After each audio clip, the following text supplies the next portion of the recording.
के फॉर कहानी। कई औरतों की ख्वाहिश होती है कि वो सिर्फ अपने पति के साथ रहे, क्योंकि सास की झिक झिक किसे पसंद है।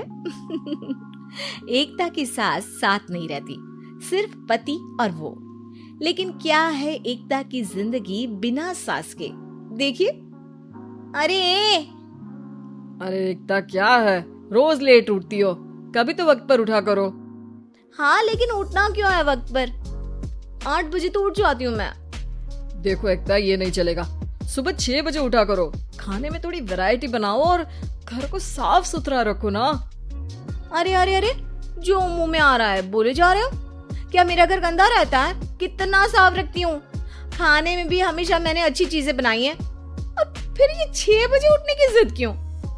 देखो, मैं नहीं जानता, बस 7 बजे तक घर के मंदिर में दिया जल जाना चाहिए। एकता बेचारी करती भी क्या, पति की बात माननी भी तो जरूरी होती है। एक दिन एकता सुबह पूजा करके पति को प्रसाद देने कमरे में जाती है, तो पति अपनी माँ से फोन पर बात कर रहा है। हाँ माँ, मैंने तो साफ बोल दिया, सुबह 6 बजे उठना है, नहा कर ही किचन में जाना है और 7 बजे तक मंदिर में दिया जल जाना चाहिए। आ रही होगी चाय लेकर। चलिए मैं रखता हूँ माँ, बाय। बेचारी एकता ने पति का ये रूप तो सोचा ही नहीं था। वो पति से कहती है, सुनिए, अब सारा काम हो चुका है घर पर, क्या करूं? मुझे कुछ देर के लिए मेरी सहेली सौम्या, उसके घर छोड़ दीजिए। अरे कैसी बात करती हो कि घर पर कुछ काम करने को नहीं है? होली आ रही है, बाजार से आलू ले आओ, पापड़ बनाओ, नमकीन बनाओ, दही बड़े बनाओ। सब कुछ आज ही बनाना है? अरे अब मन कर रहा है कि सहेली के घर जाऊं तो जाऊंगी ना मैं। आप नहीं ले जाएंगे तो कैब से चली जाऊंगी। अरे ये क्या बात होती है? चलो ले जाता हूँ तुम्हें, तैयार हो जाओ जल्दी से। कैब की धमकी तो ऐसे दे रही हो जैसे माँ ने दरवाजे में कैब खड़ी कर रखी हो विथ ड्राइवर। बढ़िया ही कैब वाली। हाय रे एकता की किस्मत। वो सोचती है कि सास साथ नहीं है, लेकिन पति के हाव भाव किसी अक्कड़ू सास से कम ही नहीं है।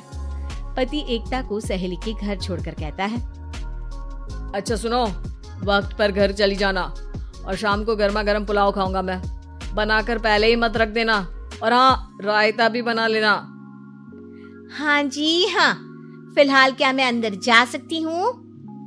नाश्ता पेट भर करा दिया, दोपहर का खाना भी पैक कर दिया। पहले जो खाया है उसे तो पचा लो, दिन का खा लो, अभी से रात के खाने की चिंता में बाल न जल जाए कहीं। पति को एकता की बात पर गुस्सा तो बहुत आता है, लेकिन ऑफिस में देरी के कारण वो कुछ नहीं कहता।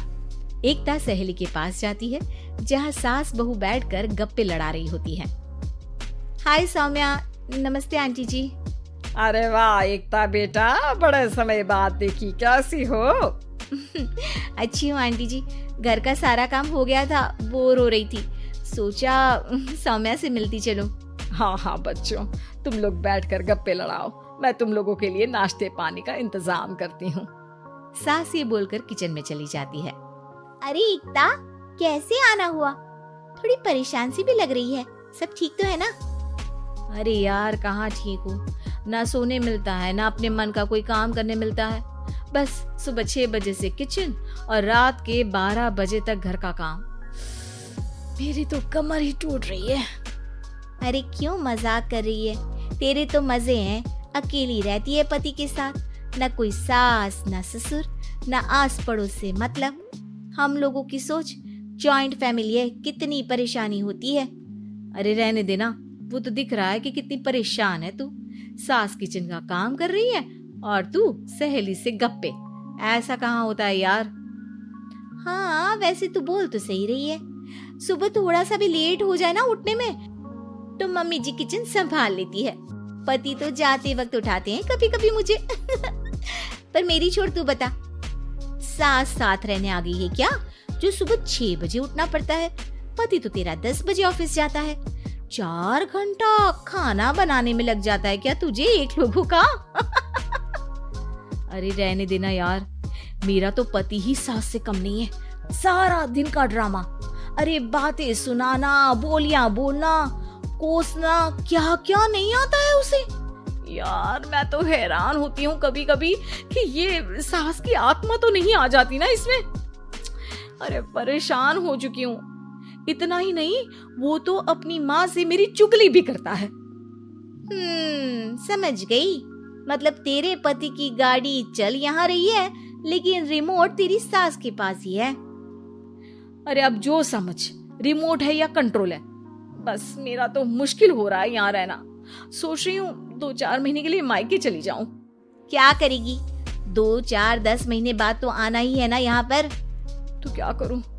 तलाक दे दूं क्या? अरे ये कोई सोल्यूशन नहीं है। तू अपने पति को सुधार भी तो सकती है। कैसे सुधारूं? सौम्या उसके कान में कुछ कहती है, जिसे सुन एकता खुश हो जाती है। अगले रोज, हाय रे, मेरी तो टांगे ही नहीं चल रही है। हाय हाय हाय, बहुत दर्द हो रहा है भगवान। अरे क्या हुआ एकता? रुको, मैं माँ से पूछता हूँ। लेकिन पति जैसे ही माँ से बात करके एकता के पास आता है। क्या नौटंकी है ये? क्यों रो रही हो? अरे कोशिश करो ना उठने की।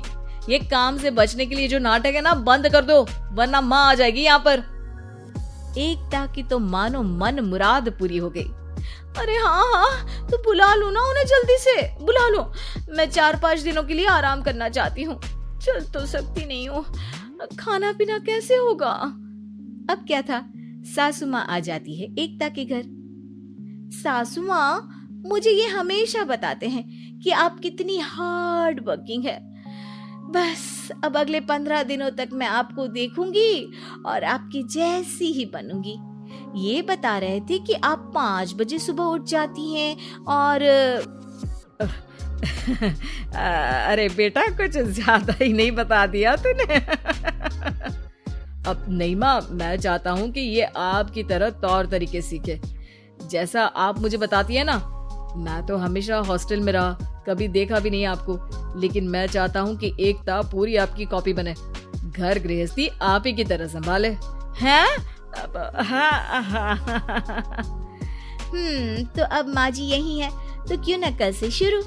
लेकिन अगले दिन सास 9 बजे सोकर उठती है। बेचारा बेटा बाहर से खाना मंगा कर खाता है। शाम को घर आता है तो सारा घर बिखरा रहता है। अरे माँ, ये घर इतना बिखरा क्यों है? अरे वो बेटा, आज वक्त ही नहीं मिला किचन से। सुबह का नाश्ता, दिन का खाना, अब रात को तो मेरा मन ही नहीं है कुछ बनाने का, तो बाहर से ही ले आ, या दिन का जो खाना बचा है ना वही खा लेना। ओ माँ, इससे अच्छा तो एकता घर रखती है। भले ही आराम आराम से काम करती है, लेकिन आज तक मुझे बासी खाना नहीं खिलाया। खुद तो तुम 9 बजे उठी हो, वो तो फिर भी 8 बजे उठती थी। अरे बेटा, मेरे बस की नहीं है 8 बजे उठना। वो तो ना मैं झूठ बोल रही थी। मैं तो चली अपने घर। अरे कम से कम तेरे पापा मुझे सुबह की चाय खुद तो बना कर देते हैं ना। ना जी ना, मुझे नहीं रहना अपने बेटे के पास। ये बोलकर सासू माँ चली जाती है अपने घर और एकता की लाइफ फिर से सेट हो जाती है बहुत अच्छी तरह।